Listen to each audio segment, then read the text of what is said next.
Grammar Girl here. I'm Mignon Fogarty. Before we get started, there's another show we really enjoy here. You've heard of TED Talks. I gave a TEDx talk about language change a few years ago, but you might not know that TED Talks Daily brings them all to you in podcast form. There's a new episode every weekday on every subject imaginable. Check out the talk by Elizabeth White, who shares smart ideas for living life to the fullest on a limited income. Or hear Mikhail Zygar describe his project that imagined what the internet would have looked like in 1917 Russia. He explores how social media can be used to deeply engage with our history. Subscribe to TED Talks Daily now, wherever you listen to podcasts. And there's one other thing. This week on Twitter, I saw a woman brag about correcting typos in library books. Not cool, people. I didn't reply on Twitter because there was already an internet mob attacking her that also seemed out of hand. But since other people were responding that they write corrections in library books too, if anyone listening does that, please stop. You don't own those books, and it's vandalism. Librarians say marks like that keep them from being able to scan the books for people who are visually impaired. And sometimes they have to actually spend money to replace the books or spend time erasing all the marks, if that's even possible. So you might think you're doing a good deed, but you aren't. And now you know, so please don't do it anymore. And now, on to the show.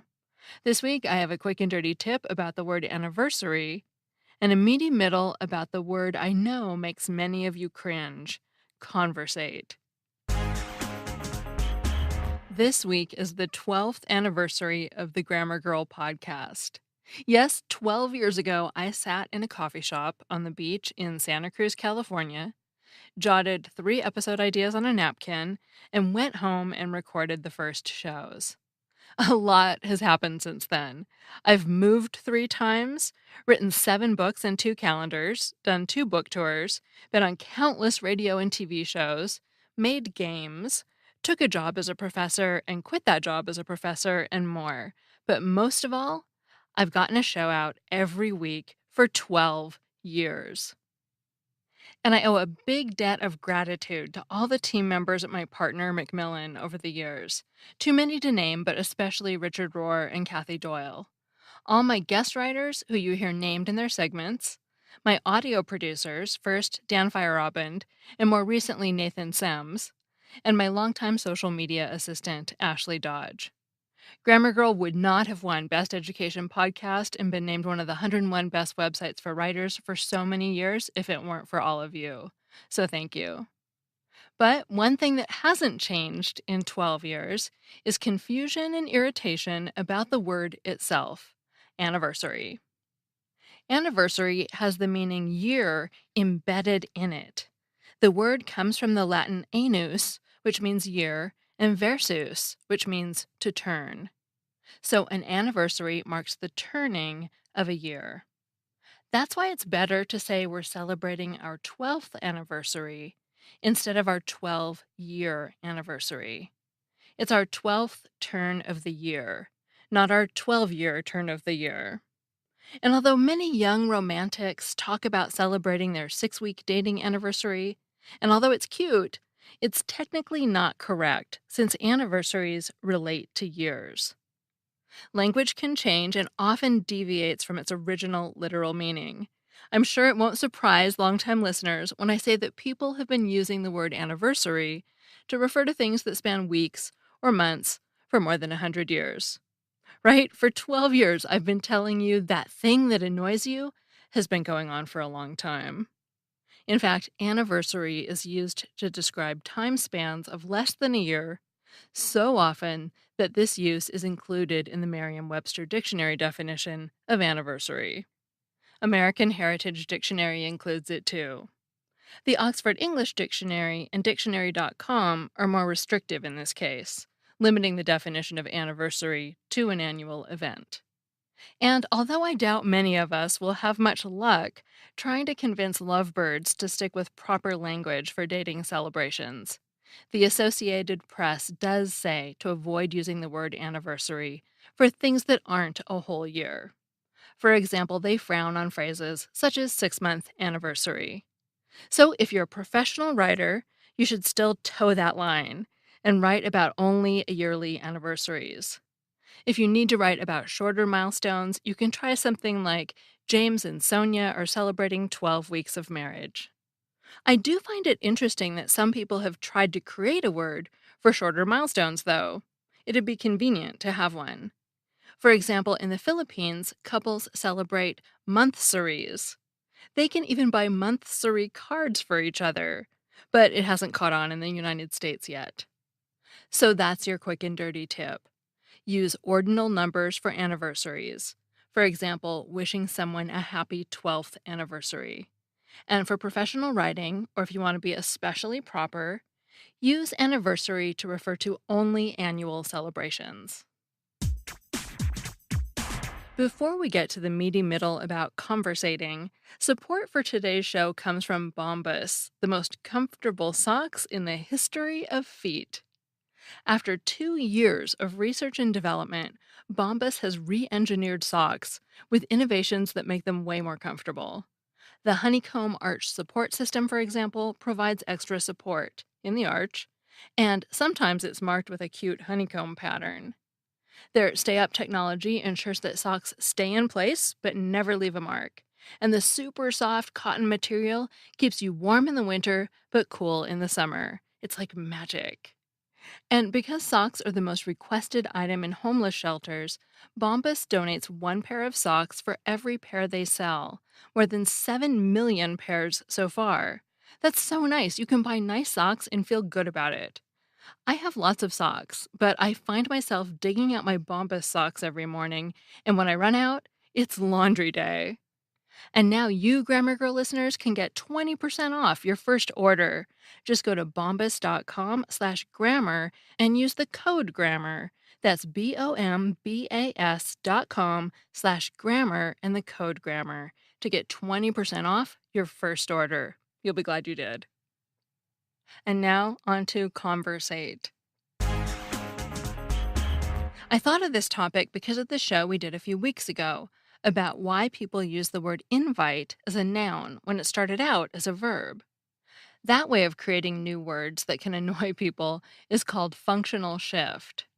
Well, a while ago, I was on a call in radio program, and one of the callers asked about the words commentate and conversate. She hadn't even thought conversate was a word until a friend of hers used it, and she laughed, thinking it was a joke, only to realize her friend was using it in all seriousness. She and another caller also brought up the word orientate.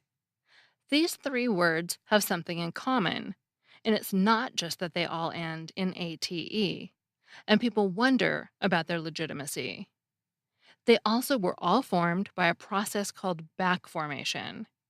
Back formation isn't always a bad thing, but it can sometimes cause a problem. To understand back formation, let's first think about another word formation process, suffixation. Suffixation is common. Take the verb syndicate. The noun syndication was created from syndicate by adding the suffix ion. So you'd think the noun donation was created by putting a suffix on the verb donate, right? Well, surprise, it wasn't. The noun donation entered the language And only first. later in the In 19th the 15th century was the verb and donate only later in the formed by 19th removing the century suffix. was the verb donate How can you tell whether one word was derived from another by adding a suffix? Whether one word was derived from another by adding a suffix? Or the process went in the opposite direction via back formation? Unless you check a dictionary or you were alive to notice the newer word entering the language, you can't. And it usually doesn't matter either. Both syndicate and donate are 100% acceptable standard English words. Back formation can happen with other suffixes too. For example, the word pea, meaning the vegetable, was created by back formation from the word peas, spelled P-E-A-S-E. The word peas sounds plural, but it was actually a singular noun, kind of like oatmeal or mush. But peas sounded so much like a plural that it was interpreted as one, and people formed the singular word pea by stripping away what they perceived to be a plural suffix. Another well-known example that I'm sure is relevant to many of my listeners is edit. The noun editor entered the language first, and about 100 years later, the OR suffix was removed to give us the verb edit. So, when does back formation cause a problem? Looking at the verbs the callers asked about, they were back formed, or should I say back formatted, from the nouns commentator, orientation, and conversation by removing the OR or ION suffixes. The trouble is that verbs corresponding to these nouns already exist: comment, orient, and converse. When language devotees hear back-formed variants such as commentate, orientate, or conversate, they probably feel the way I do when someone else in the house buys and opens a new jar of mayonnaise without checking to see if there's already one open in the refrigerator. They've wasted money and space in the fridge, and now we have two jars to deal with instead of one. In the case of these verbs, there are now two verbs cluttering up the place where only one verb needs to be. And to make matters worse, these verbs have an extra syllable. The same objection applies to administrate, informate, observate, imaginate, and other back-formed verbs. I was on that radio program again a few weeks later, and that time a caller told a story about hearing someone say certificate. Certificate is a clear back formation from the noun certification. But like the other verbs we've been talking about, there's an already existing verb with two fewer syllables that means the same thing: certify. Our quick and dirty tip for better writing is whenever you start to use a verb ending in ate or icate, make a habit to check and see if there's a verb without that suffix and with the same meaning. If so, it's usually less attention grabbing, in other words, less irritating to some readers, to use the shorter verb. If you're not sure, check a dictionary. The key phrase is with the same meaning, though. Needless as some of these back formations may have been when they were coined, some have gained legitimacy by developing meanings that are different from the earlier existing verbs. Commentate, for example, doesn't mean precisely the same thing as comment. It carries more of an idea of a continued, systematic commentary for a political or sporting event as it occurs. Informate in the field of information technology has a specific meaning of extracting information from something. If you hear it, the speaker may have chosen the back-formed verb because it had a more precise and appropriate meaning. Also be aware that some back-formed verbs are variants from other dialects. Although orientate is often criticized in American English, in British English it's actually preferred over orient. Conversate not only is a word in African American English, but also has a more specialized meaning than converse. It tends to have more connotations of small talk or flirtation. It's also favored by rappers, as in this line I found in the corpus of contemporary American English in a rap about AIDS. There's no debate, conversate with your mate, and don't wait until it's too late. Of course, just because a word is well accepted in one dialect doesn't mean it's appropriate for use in something written for work or school. I should note that even on the Urban Dictionary website, conversate is ridiculed and condemned. As with all your writing, know what kind of language your audience is expecting and choose your words accordingly. That segment was written by Neil Whitman, an independent writer and consultant specializing in language and grammar. He blogs at literalminded.wordpress.com and tweets at literalminded.